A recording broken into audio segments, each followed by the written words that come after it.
to Tripura Info News Update. Hotel Bijoy প্যালেসে পুলিশের নাটকীয় হানা ঘিরে উঠছে একাধিক প্রশ্ন। আগরতলা শহরে ফের অবৈধ কার্যকলাপের অভিযোগ ঘিরে চাঞ্চল্য। অভিযোগ, উষা বাজার সংলগ্ন হোটেল বিজয় প্যালেসে দীর্ঘদিন ধরেই অসামাজিক ও অবৈধ কার্যকলাপ চলছিল। গোপন সূত্রে খবর পেয়ে আজ পূর্ব আগরতলা থানার বিশাল পুলিশ বাহিনী হানা দেয় ওই হোটেলে। তবে পুরো ঘটনাকে ঘিরে উঠেছে একাধিক প্রশ্ন। কারণ সাংবাদিক মহলে পুলিশের অভিযানের খবর পৌঁছে যায় প্রায় 1 ঘণ্টা আগেই, অথচ নির্ধারিত সময় পেরিয়ে 1.5 ঘণ্টা পরে হোটেলে পৌঁছায় পুলিশ। অভিযোগ উঠেছে, পুলিশ পৌঁছানোর আগেই হোটেল কর্তৃপক্ষ সবকিছু গুছিয়ে নেওয়ার সুযোগ পেয়ে যায়। এমনকি প্রত্যক্ষদর্শীদের দাবি, পুলিশ গাড়ি থেকে নামার পর হোটেল মালিকের সঙ্গে বেশ ঘনিষ্ঠভাবে কথা বলতে দেখা যায় পুলিশ কর্মকর্তাদের। এরপরই শুরু হয় তথাকথিত তল্লাশি অভিযান। যদিও পুলিশের পক্ষ থেকে জানানো হয়েছে, অভিযোগের ভিত্তিতে অভিযান চালানো হলেও তেমন কিছু পাওয়া যায়নি। তবে প্রশ্ন উঠছে, যদি অবৈধ কার্যকলাপের নির্দিষ্ট অভিযোগ থেকেই থাকে, তাহলে পুরো হোটেল তল্লাশি করা হলো না কেন? কেন শুধুমাত্র রেজিস্টারভুক্ত কয়েকটি রুম চেক করেই অভিযান শেষ করা হলো? শহরের বিভিন্ন মহলে দীর্ঘদিন ধরেই গুঞ্জন, রাত বাড়লেই এই হোটেলকে ঘিরে গড়ে ওঠে অসামাজিক কার্যকলাপের আসর। শুধু বিজয় প্যালেস নয়, উষা বাজার সংলগ্ন আরও কয়েকটি হোটেল নিয়েও উঠছে গুরুতর অভিযোগ।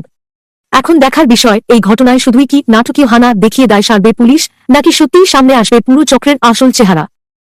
আমাদের কাছে একটা যেটা এখানে একটা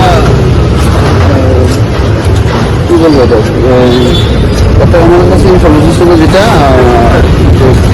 বাইরের বা লোকাল যে কেউ আছে, তো তার মধ্যে অবৈধ কাজ করে তো এখন আমরা এসে বেরিয়ে করলাম, দেখলাম লিগাল কিছু নেই।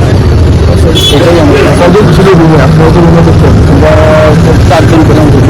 তারা কি রেজিস্ট্রেশন করা ঢুকেছে না আছে? রেজিস্ট্রেশন সব কিছু মেনটেন করা আছে।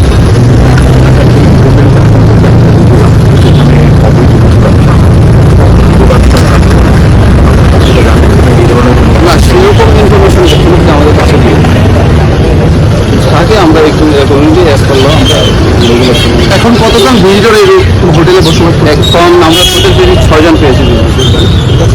6টা বুকিং? না, 3টা রুমে 6 জন পেয়েছি। কি অভিযোগটা ছিল?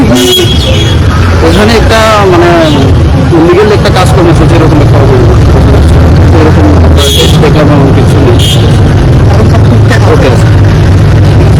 To Tripura Info and press the bell icon so that you never miss any latest updates and news on Tripura.